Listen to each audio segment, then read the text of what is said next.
Former Vice President Joe Biden, he's run for president twice before, unsuccessfully. He's never before been the frontrunner.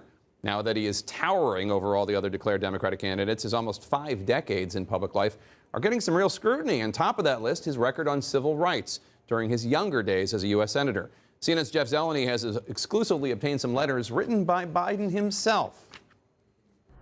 Everybody asks, what kind of Democrat? I'm an Obama-Biden Democrat, man. After 8 years alongside President Obama, Joe Biden is coming back as a solo act. I'm ready to go. With his long record facing a new look under the spotlight of the 2020 campaign. Gentlemen and ladies of the Senate. One chapter receiving fresh scrutiny comes from his earliest years in the Senate, when he strongly opposed mandatory school busing. It was designed to achieve integration and a more equitable education.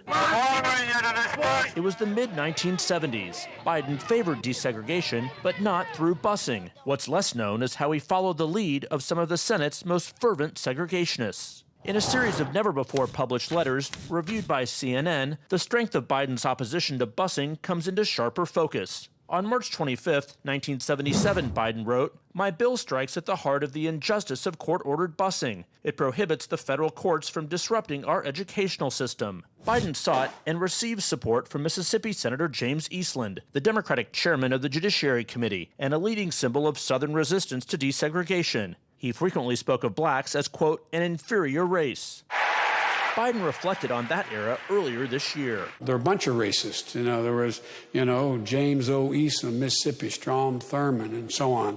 There were 9 guys who were in the caucus that were, I ran against in the civil rights movement. But he did not say that Eastland and others were partners on several of Biden's anti-busing bills. On June 30th, 1977, Biden wrote, "Dear Mr. Chairman, I want you to know that I very much appreciate your help during this week's committee meeting in attempting to bring my anti-busing legislation to a vote." Then in 1978, Biden again asked Eastland to put his anti-busing bill before the full Senate, writing, "Your participation in floor debate would be welcomed."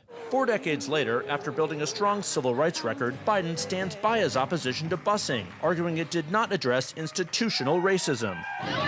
Most busing programs in America were later abandoned, after bringing more hardship than equal opportunity to all students. A Biden spokesman telling CNN, "Joe Biden is today, and has been for more than 40 years in public life, one of the strongest and most powerful voices for civil rights in America."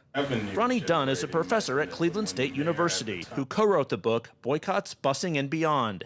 He says Biden's opposition to busing is not disqualifying, but warrants explanation. Those letters I find somewhat surprising given Senator Biden's or Vice President Biden's current position and potential candidacy for the presidency and his position as a liberal.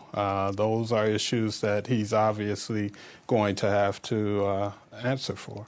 You said surprising. Surprising in what way? Well, the fact that he would solicit the support of staunch segregationists, James Eastland as well as Jesse Helms, introducing legislation as opposing busing at that time. So the question facing Biden is how he reconciles nearly a half-century in public life with today's Democratic Party. Of course, Jake, one of his biggest pieces of experience is that experience and long record. That also is one of his biggest challenges.